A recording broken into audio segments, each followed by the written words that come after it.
Hey everybody, welcome back to Gideon Stuff. Today we're taking a look at the Case Trapper. Okay, so we've got to do a little bit of prefacing before we get this video really off and running. A lot of you have been really requesting that I review traditional knives like this. And we're going to start off with this review, obviously, that you're watching right now this week, and then next week or the week after, we're going to be reviewing this Stockman. I've had both of these knives for years. Why have I not reviewed them yet? Because I wasn't really sure how to approach a review of this kind, to be completely honest with you.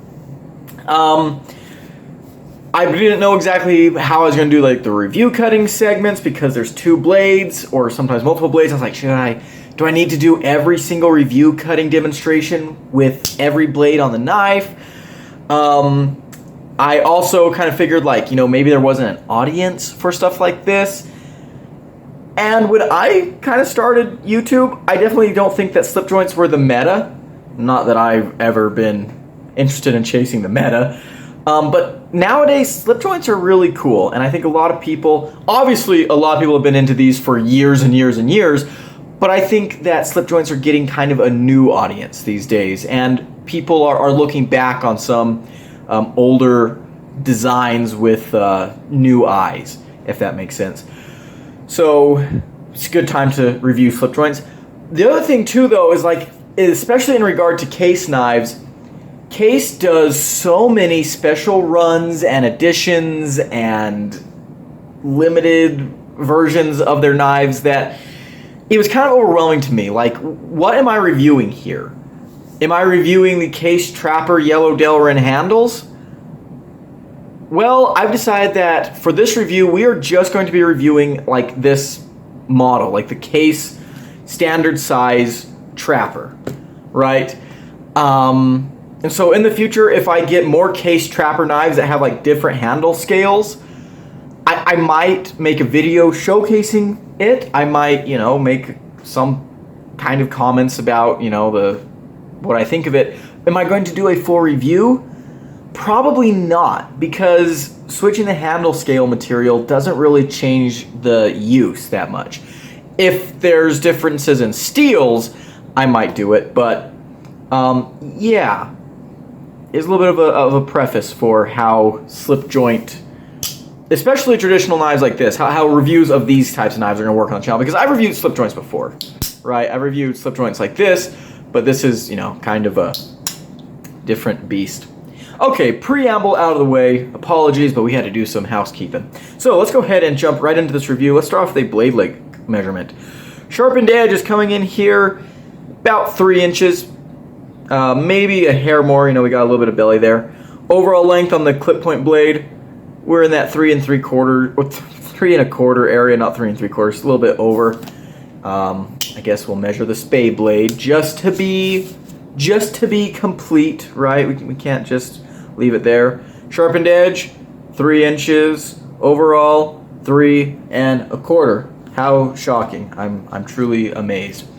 Okay. We're going to actually bring out the clip point blade for size comparisons, just because I think it's the more attractive looking blade. And let's go ahead and just jump right into our size comparisons. Starting off with our rats. Also, I will say too, I have reviewed traditional knives before, traditional slip joints before, but never cases, because of, again, they do so many different editions. But anyways, there's a size of the knife. Yeah. It's not big. It is not that big, but it does have a great personality, so I appreciate that. Let's go ahead and bring out our Civivis. Here's our Elementum, and here's our Praxis. Nice. Let's put those away. Let's bring out some USA-made comparisons. Look, it's a USA-made knife. I don't review enough USA-made knives, guys. I'm sorry, but it is because I'm a brokey. Here is a PM2, and here's a Benchmade Bugout. Very cool. Very cool. And let's go ahead and compare against some traditional knives, some slippies and stuff. I guess first we better bring out this Case Stockman. There we go. And let's bring out one of the traditional styled slip joints that I've reviewed years and years ago. The Rough Rider Reserve Swell Center Whittler. This guy's quite a bit chunkier. But there we go. Awesome. What are we looking at for our materials? Well, we have 2 blades of Case's CV carbon steel. We will talk about that more later.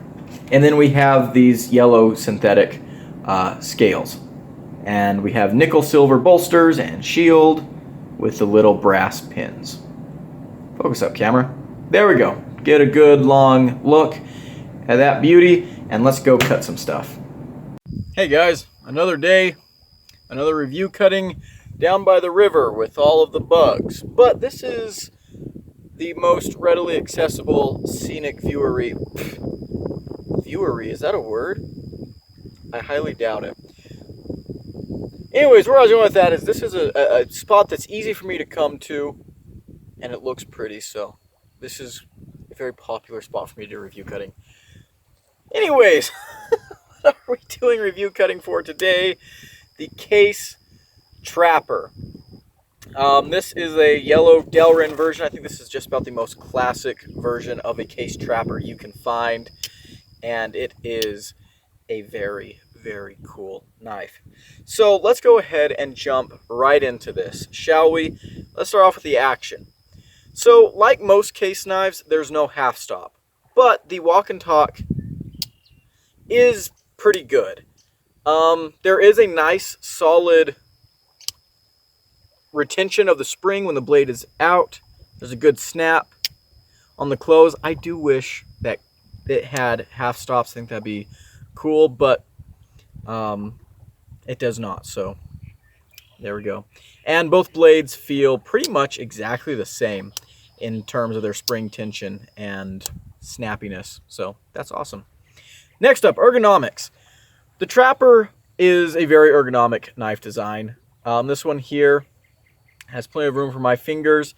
I can get up onto this little ricasso area to kind of give myself some protection against the blade closing. Let's see how many gnats I eat tonight. But yeah, feels good in hand. When the whichever blade I pulled out the same blade, whichever blade you're using, the other one that's closed doesn't really change the ergonomics that much. Some multi-bladed knives, they have different blade shapes. One blade is more comfortable than the other. With these ones, it's really, negligible. Holy cow, these gnats are everywhere. Okay, let's see. We don't really need to talk about the carry on this because it's a slip joint, right? This is either going to be a pocket dropper or maybe you're going to find a pocket sheath or something. But as of right now, I don't really think we need to demonstrate how it goes in and out of the pocket. There's no pocket clip, so we'll go ahead and skip that part. Guys, I'll tell you something. Insects don't normally bother me that much. When I'm out hiking or camping or something like that, I don't really care that much about the insects. But something about trying to film a video, trying to talk, and the bugs are going around, that's super distracting to me. That's super annoying for some reason. Luckily, though, I remembered I had some insect repellent in my truck. Last time I took my girl camping, got this. We'll see if that does anything. This actually does not smell as terrible as some insect repellents I've used in the past, but okay, there we go. Let's I sense maybe this is not going to work. There's still lots of gnats buzzing around my face. Oh well. All right. Creepy crawlers and bugs aside, let's go ahead and do some cutting. So because we have 2 blades, I think we're gonna divvy up the cutting tasks of this knife. I think we'll do cardboard and the pool noodle with the clip point, and we will do the rope stuff with the spay blade. Those are our 2 blade shapes here, and clip point, spay. using Case's True Sharp stainless. Or no, this is their carbon steel. My bad. I should remember that because I patinaed the heck out of this blade here. But yeah, let's go ahead and get started. Let's grab this box here.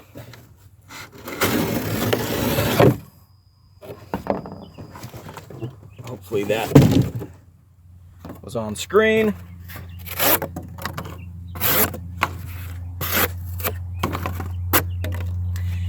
Like most traditional knives, very thin blade stock. This is really nicely ground. I mean, look how thin and acute that tip is. Slices. There's a gnat I just got out of my mouth. You know, I kind of think the insect repellent made them worse. It's like insect attractant. Okay, so that's sliced nicely. Let's go ahead and do some more hard cutting with the more robust Spey blade. There we go. That felt pretty good. 1, 2, 3. Nothing remarkable, honestly. Nothing incredible. Again, even though this is the more robust blade, we're still pretty thin, so I'm not too surprised that it didn't crunch through that completely. All right, pool noodle time. Let's go ahead and get into this. Okay. Yeah, that's what I was expecting. So first one, we went nice and thick just to kind of set a standard. Second one, and there's the third one. Look how nice and thin that is. Look how consistent and even that cut was. Yeah, that is one thing you are going to get from traditional knives. They are super slicers. These things are built to slice, and boy howdy, do they slice. Let's go ahead and get back to the table. Whoa!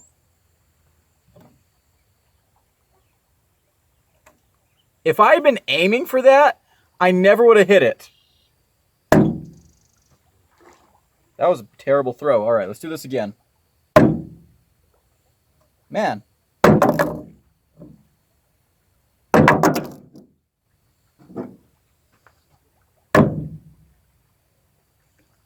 Good enough.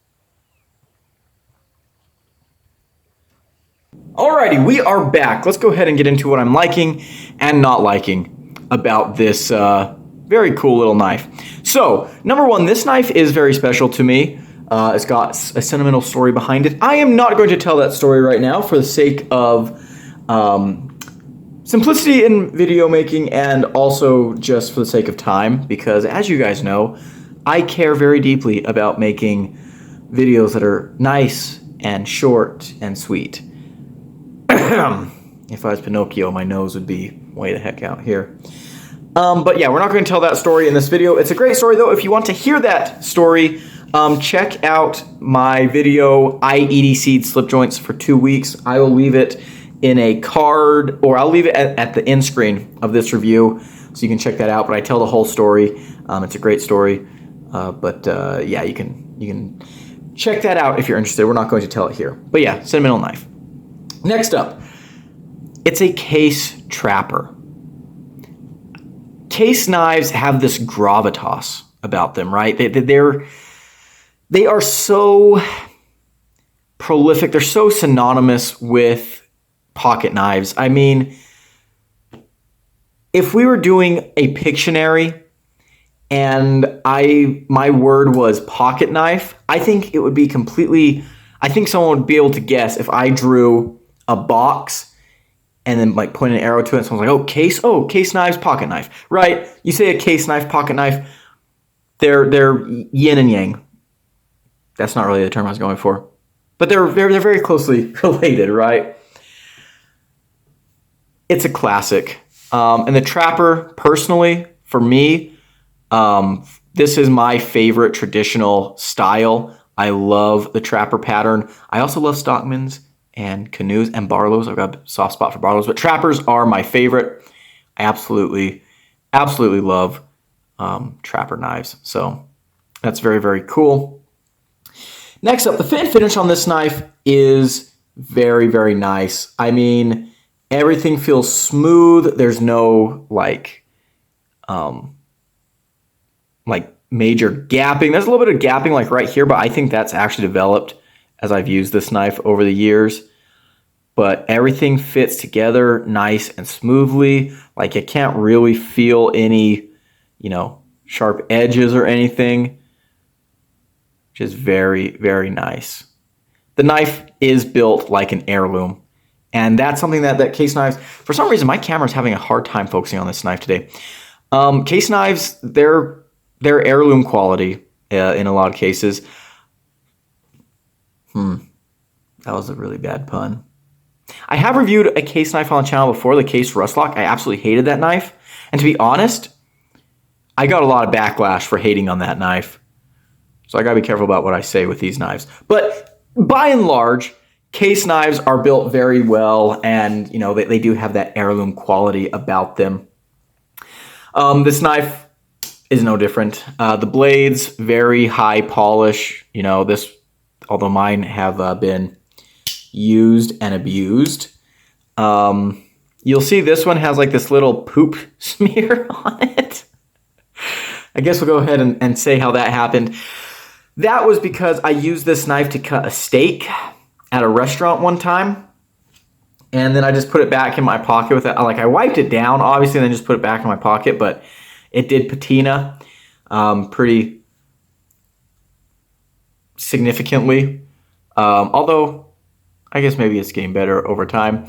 But just a word of advice for all of you guys.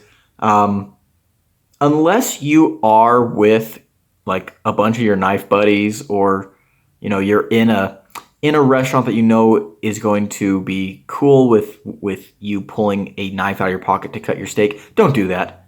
Don't do that. It's weird. It's cringe. I did it. I used to do it a lot when I was younger. When I did this particular atrocity, I was 19, I think. But I thought it'd be really cool to pull out my knife and open it up and cut my steak. It's not that cool, right? You look weird. You're a dork. Don't do it. Unless the knife that the restaurant provides you is absolute trash, which can happen quite often. But anyways, we're getting off topic. The blades are polished beautifully. The knife is put together beautifully. It is a beautiful, beautiful little tool. Awesome. Okay, next up, the action I do like. We're going to talk about the action here in a little bit, but the springs are nice and strong. Closes up nicely. Opens with a nice authority. The torque on this knife.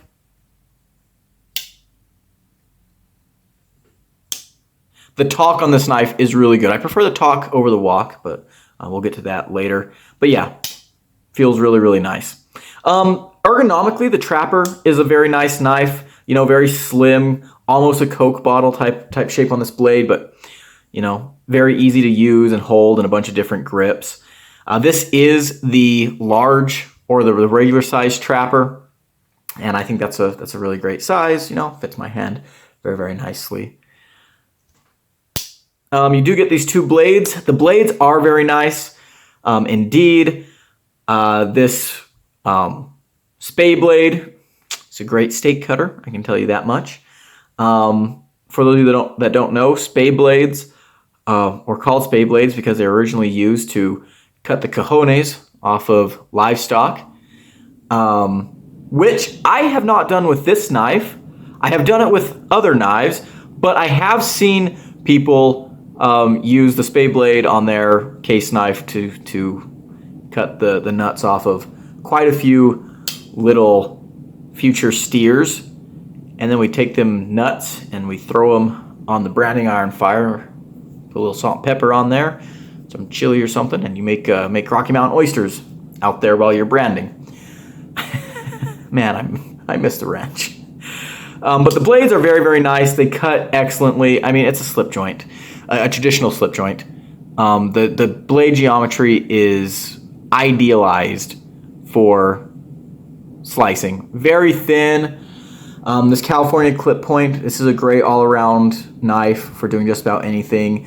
The spade blade is going to give you a little more like durability, I guess. So if you like want to crunch down on zip ties, this is a good blade to use for that. But yeah, the blades perform very, very well. They've got great geometry. And the next thing I like is that this is a USA-made knife. Woo-hoo! I am a red-blooded American. I love that kind of stuff, if you can't tell.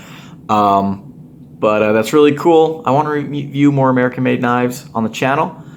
And this is kind of, I mean, Case is about as American as apple pie. So it's very, very cool.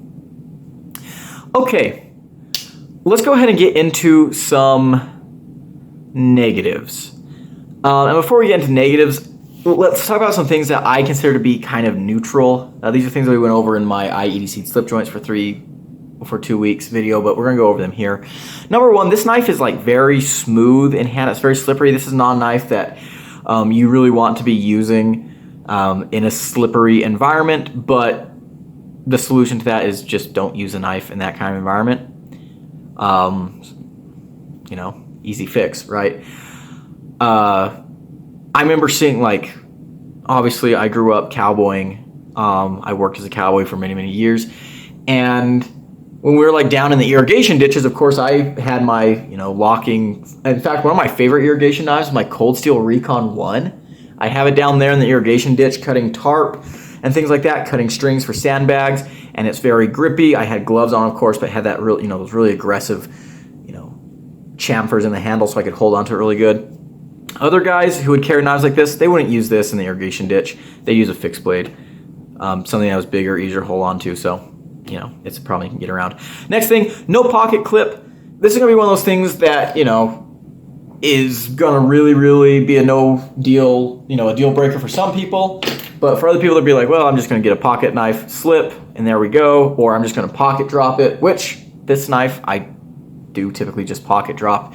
If you can't tell from the scuffed bolsters and end caps, which if you want to avoid those, don't pocket drop, get a slip. But yeah, those are things that are just kind of going to be, you know, hit or miss. Anyways, not really negatives, just kind of neutrals. Something else that could be considered neutral is that this is pinned construction, so you can't like take the knife apart. Taking slip joints apart is a pain in the butt anyways, but some people might appreciate that. I don't really think it's a huge deal. These are very easy to clean out. I mean, it's completely enclosed on the back here. Just clean the pocket lint out from that area and you're good to go. It's really not a problem at all in my estimation. Something that I think is not really a problem, but something that I would like to see is half stops.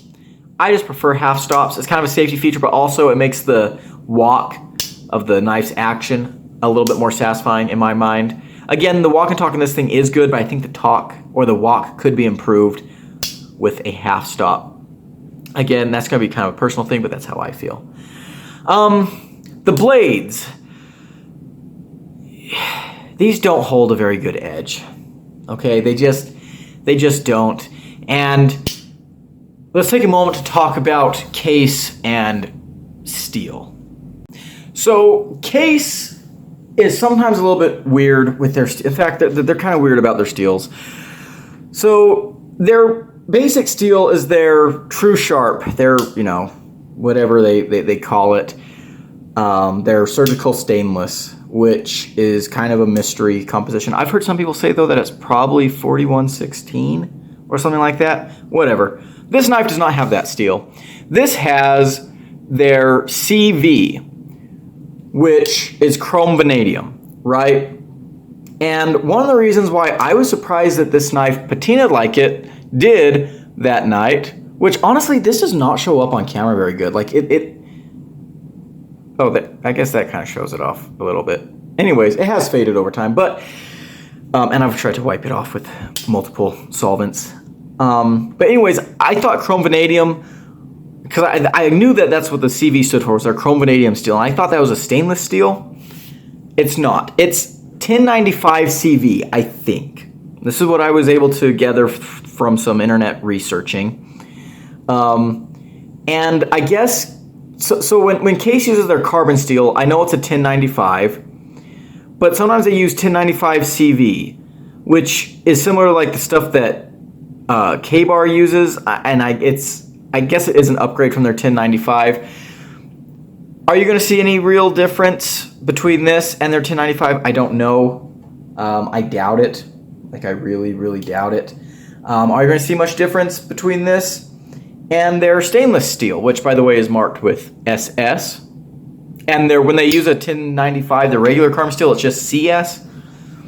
Anyways, the biggest difference you're going to notice between the stainless and the carbon versions are that, the carbon versions are subject to rust, patina, things like that. So, you just got to be careful. As far as actual, like, edge retention, toughness, performance like that goes, toughness, really don't have a problem with on a knife like this. I'm not asking for a whole lot of toughness. The edge retention is not that great. The ease of sharpenability is off the charts, as you might expect. These are very, very easy knives to touch up and sharpen, which does go a long way, right? I think that sometimes ease of sharpening gets underestimated when people are talking about steel performance and balance. But this stuff loses an edge really quickly, like really, really, really quickly. In fact, most of the time when I'm talking to someone who's carrying a case knife, it's probably dull. At least one blade is dull. The edge that I found works best on like this knife was kind of a toothier, coarser edge. I felt like that held up a little bit longer than something that was like a little bit finer, but yeah, the blade performance is not incredible. I would love to see Case start making some of these knives with more modern steels. Maybe not something like S35VN or 20CV, but maybe, 154 CM or some like D2 even.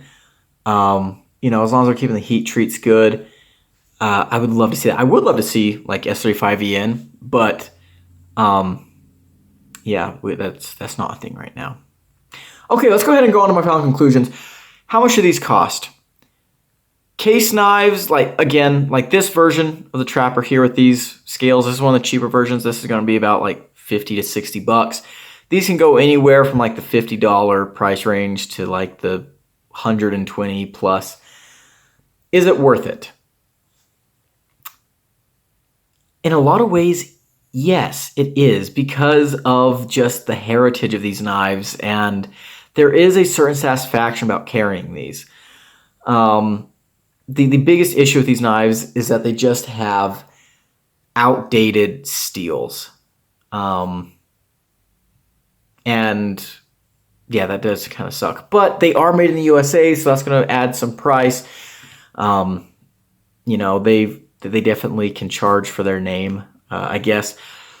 What do I think about the Case Trapper? I like it a lot. Again, I'm a big fan of the Trapper design. This knife here, I absolutely love. I want to get into collecting more traditionals, and I want to have a good Trapper series. I do have this Trapper knife. I have a couple Schrade Trappers, a Camillus Trapper, and 2 Rough Rider Trappers floating around somewhere. I like Trappers, but can I recommend this knife? Yes, I can recommend this knife, absolutely. And I feel like everything that I said that was like a negative or like kind of complained about, people who are buying knives like this, they already know about that, and they already have come to terms with it in their own way, right? If you're a newbie getting into like slip joints, traditional slip joints, I would say go check out Rough Rider to get started. Maybe not the reserve line, but like check out some Rough Riders. They offer a lot of value for really dang affordable prices. And then you can decide whether you want to, step up into this. But if you just want to buy a traditional knife to carry and use, maybe buy a Rough Rider. Honestly, the performance between like a lot of basic Rough Riders and these Case knives with like the stainless steel are fairly similar. The carbon steel I do think is a lot better than their stainless, like a lot better. I'm not sure if I made that clear. The carbon steel is a lot better than their stainless. It's not amazing, but it's a lot better than their stainless.